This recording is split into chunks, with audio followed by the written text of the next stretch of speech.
नमस्कार बंधू भगिनींनो.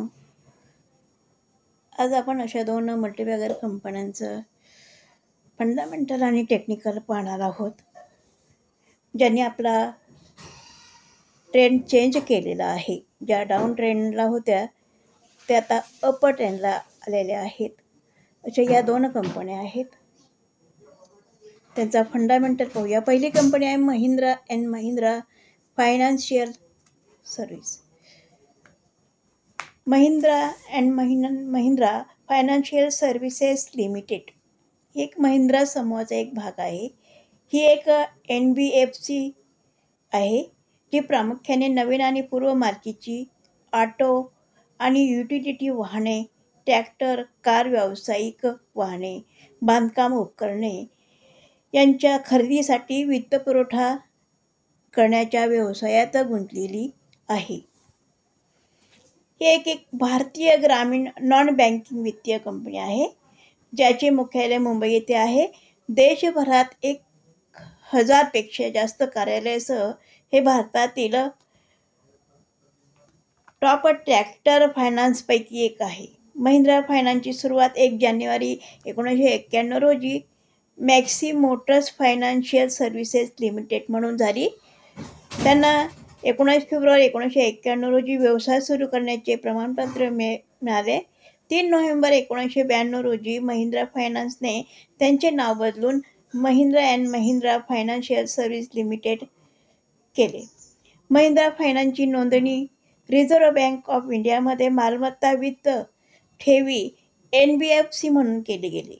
1993 मध्ये त्याने महिंद्रा अँड महिंद्रा युटिलिटी वाहनांना वित्तपुरवठा करण्यास सुरुवात केली आणि 1995 मध्ये मुंबईबाहेर जयपूरमध्ये आपली पहिली शाखा सुरू केली.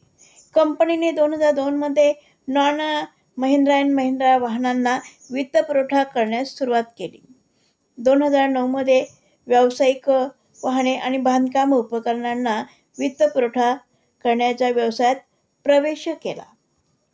2011 मध्ये त्यांनी US मध्ये ट्रॅक्टर वित्तपुरवठा करण्यासाठी राबो बँक कंपनीसह संयुक्त उपक्रम सुरू केला.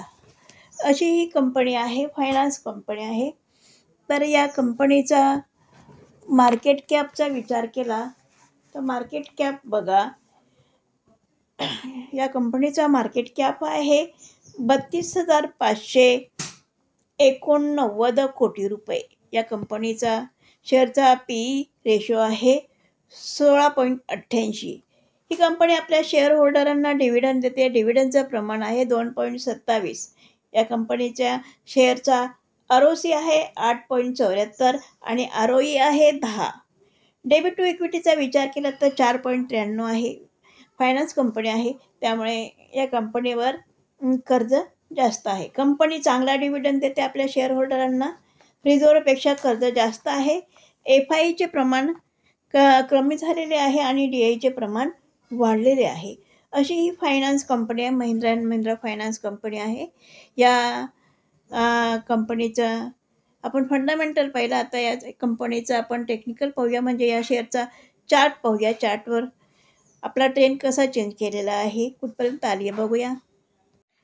ट्रेडिंग व्यू प्लॅटफॉर्मवर महिंद्रा अँड महिंद्रा फायनान्स कंपनीचा शेअरचा चार्ट लावलेला आहे. 1 डे टाईम फ्रेम आहे. 1 डे टाईम फ्रेममध्ये तुम्हाला दिसत आहे की 245 ही जी लेवल आहे, या लेवलवरनं हा शेअर खाली आलेला आहे. परत या 245 या लेवलला टच करण्यासाठी वरती गेला आणि परत तिथून खाली आलेला, म्हणजे 245 ही जे लेवल होती ह्या रेजिस्टन्सचं काम करत होती. या रेजिस्टन्सवरनं 2 वेळा हा शेअरचा चार्ट खाली आलेला आहे. आणि पुढे बघा, मग पुढे मात्र या शेअरने बघा 2 वेळा खाली आलेला आहे. पुन्हा या लेवलला टच करण्यासाठी वरती गेलेला आहे. 245 या लेवलजवळ गेला, परत खाली आला, परत चौथ्यांदा या लेवलला टच केला, परत खाली आला आहे. आणि 5व्या वेळा मात्र ही लेवल 245 ही लेवल क्रॉस करण्याचा प्रयत्न केलेला आहे. जो रेजिस्टन्स होता 245 या रेजिस्टन्सला क्रॉस करण्याचा प्रयत्न केलेला आहे. 5 वेळा परत या लेवलवरनं खाली आला आणि परत 6व्या वेळा मात्र ह्या लेवलला क्रॉस केला. जो रेजिस्टन्स होता 245 या रेजिस्टन्सला क्रॉस केला, रिटेस्ट केला आणि रिटेस्ट करून वरती गेला. मी तुम्हाला सांगितले, नियम सांगितला की एखाद्या शेअरची किंमत एखाद्या रेजिस्टन्सला 5-6 वेळा किंवा 4-5 वेळा जर टच करत असेल तर तो रेजिस्टन्स किंवा तो सपोर्ट काय होतो, कमकुवत कमजोर होतं. तर हा जो रेजिस्टन्स होता, हा रेजिस्टन्सला 4-5 वेळा या किमतीने टच केलेला आहे. म्हणून 5व्या किंवा 6व्या वेळा या किमतीने हा रेजिस्टन्स ब्रेक केला, कारण हा रेजिस्टन्स आता कमकुवत झाला आणि कमकुवत झाल्यामुळे हा रेजिस्टन्स काय झाला, या शेअरने ब्रेक केला आणि हा रेजिस्टन्स ब्रेक केल्यामुळे आता हा रेजिस्टन्स काय झालेला आहे, हा रेजिस्टन्स आता सपोर्ट झाला. याला रिटेस्ट करून हा शेअरचा चार्ट वरती गेला.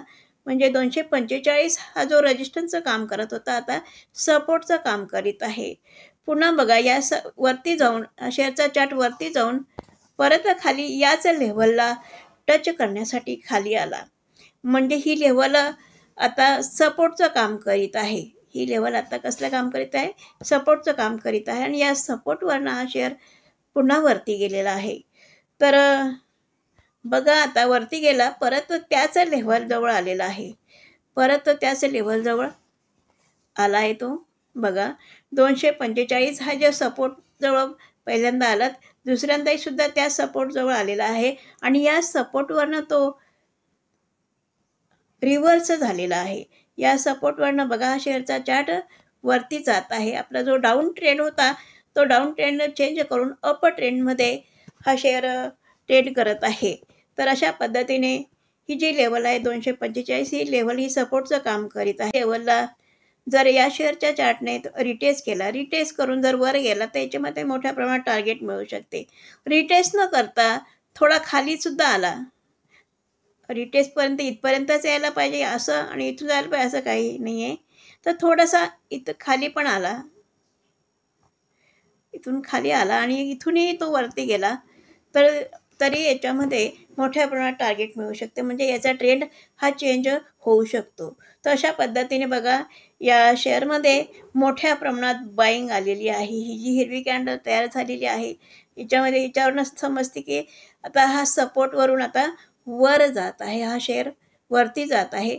आता फक्त याच्यात रिटेस्ट करून वरती गेला तर टार्गेट खूप मोठ्या प्रमाणात मिळेल. 1-2 दिवसामध्ये तुम्हाला याच्यामध्ये कळेल की आपल्याला कुठून बाईंग करायची आणि कुठे सेल करायचं आहे हे तुम्हाला कळेल. पण याने आपला ट्रेंड चेंज केलेला आहे. असा हा महिंद्रा अँड महिंद्रा फायनान्स कंपनीचा आपण टेक्निकल पाहिलं. कंपनी आहे HDFC लाईफ इन्शुरन्स कंपनी. तर HDFC life insurance company limited ही जी कंपनी आहे ही जीवन विम्याच्या व्यवसायात गुंतलेली अशी कंपनी आहे. एक दीर्घकालीन जीवन विमा प्रदाता आहे. ही कंपनी वैयक्तिक आणि समूह विमा उपायांची श्रेणी ऑफर करते. म्हणजे वैयक्तिक आणि गट विमा सेवा देते. आणि ह्या कंपनीचं मुख्यालय मुंबई येथे आहे आणि 14 ऑगस्ट 2000 रोजी ही कंपनी याच्यामध्ये समाविष्ट करण्यात आलेली आहे. तर अशा पद्धतीने हे HDFC कंपनीचा आपण माहिती मिळवल्या. तर या कंपनीचं बघा मार्केट कॅपचा विचार केला तर मार्केट कॅप 1,20,668 कोटी रुपये आहे. या कंपनीच्या शेअरचा PE रेशो आहे 76.72. ही कंपनी आपल्या शेअर होल्डरांना डिव्हिडंड देते. डिव्हिडंडचं प्रमाण आहे 0.36 आहे. या कंपनीचा शेअरचा ROC आहे 6.61 आणि ROE आहे 11.4. कंपनी ऑलमोस्ट डेबिट फ्री आहे. कंपनीवर कोणत्या प्रकारचं कर्ज नाही. क्वार्टरली रिझल्ट चांगला लागण्याची शक्यता आहे. चांगला शेअर होल्डरना चांगला डिव्हिडंड देते. गेल्या 3 वर्षात मात्र प्रमोटर होल्डिंग कमी झाली आहे आणि या कंपनीमध्ये DIE आणि FIEचे प्रमाण मात्र वाढलेले आहे. अशी ही कंपनी मल्टीबॅगर कंपनी सपोर्टवर आहे आणि सपोर्टवरनं आता वर येत आहे. म्हणजे या कंपनीमध्ये मिळणारं टार्गेटसुद्धा जास्त मिळेल. या कंपनीचा आता आपण चार्ट पाहूया. ट्रेडिंग व्यू प्लॅटफॉर्मवर HDFC लाईफ या शेअरचा चार्ट लावलेला आहे.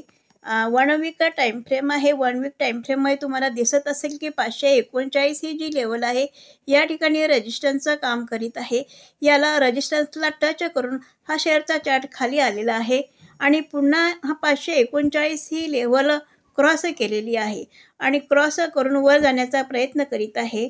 पण पुन्हा ही लेव्हल 539 ही लेव्हल क्रॉस करून हा शेअर खाली आलेला आहे. म्हणजे या ठिकाणी रेजिस्टन्सचं काम केलं. या ठिकाणी सपोर्ट झाला असता, पण सपोर्ट न होता पुन्हा ती लेव्हल क्रॉस करून शेअर खाली आलेला आहे. पुन्हा 539 ही जी लेव्हल आहे ही लेव्हल क्रॉस केलेली आहे. या लेव्हलला रिटेस्ट केलेला आहे. म्हणजे 539 या ठिकाणी रेजिस्टन्सचं काम करत होती, या ठिकाणी आता सपोर्टचं काम करीत आहे आणि याला टच करून हा शेअरचा चार्ट वरती गेला आणि पुन्हा 539 ही जी लेव्हल आहे सपोर्ट आहे. या सपोर्टजवळ या शेअरच्या चार्टने भरपूर वेळ घालवलेला आहे. म्हणजे हा शेअर खाली गेला नाही आणि वरही गेला नाही, असं या ठिकाणी साईडवेजमध्ये कन्सोलिडेट झाला या ठिकाणी मार्केट आणि भरपूर वेळ या ठिकाणी घालवलेला आहे. 539 ही लेव्हल या ठिकाणी सपोर्टचं काम करीत होती. हा सपोर्ट तोडला आणि ही लेव्हल रेजिस्टन्स बनली, पण खाली हा शेअर सस्टेन झाला नाही. पुन्हा हा रेजिस्टन्स तोडून हा शेअरचा चार्ट वरती गेला आणि ही जी लेव्हल आहे 539 ही सपोर्टचं काम करीत आहे. आता हा शेअरचा चार्ट सपोर्टजवळ आलेला आहे. 539 ही जी लेव्हल आहे या लेव्हलला सपोर्टला आलेला आहे आणि या सपोर्टवरनं आता हा जर शेअर वरती गेला तर याच्यामध्ये टार्गेट मोठ्या प्रमाणात मिळू शकते. आता वन वीक टाईम फ्रेम लावलेला होता.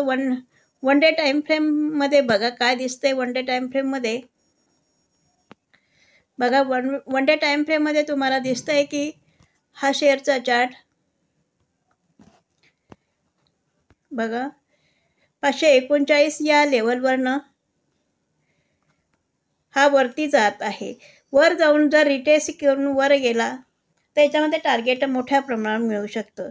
आता आपला ट्रेंड चेंज करण्याचा प्रयत्न करीत आहे. डाऊन ट्रेंडमध्ये हा शेअर होता. आता आपला ट्रेंड या ठिकाणी चेंज केलेला आहे. या ठिकाणी रिव्हर्स होण्याचा प्रयत्न करीत आहे. जर वर जाऊन खाली रिटेस्ट करून जर पुन्हा गेली वर तर याच्यामध्ये टार्गेट मोठं मिळू शकतं. हा पहिला टार्गेट मिळू शकतो, त्यानंतर वरचा टार्गेट मिळू शकतो. तर अशा पद्धतीने HDFC लाईफ ही कंपनीचा शेअरचा चार्ट आपण पाहिला, जो शेअर आपल्या सपोर्टजवळ आहे आणि सपोर्टवरनं जर रिटेस्ट होऊन वर गेला तर याच्यामध्ये टार्गेट मोठं मिळू शकतं. तर बघूया येणाऱ्या दिवसामध्ये हे आपल्या या सपोर्टपासून रिटेस्ट होऊन वर जातो की पुन्हा अजून तो खाली येतो. इथे पुन्हा इथून खाली येतो, आपण पाहूया. रिटेस्ट होऊन वर गेला तर टार्गेट मोठं मिळेल. मी हा व्हिडिओ एज्युकेशनल पर्पज म्हणून बनवलेला आहे. बाय सेल रिकमेंड माझ्याकडून नाही. माझा व्हिडिओ जर आवडला असेल तर लाईक करा, शेअर करा आणि सबस्क्राईब करा. धन्यवाद.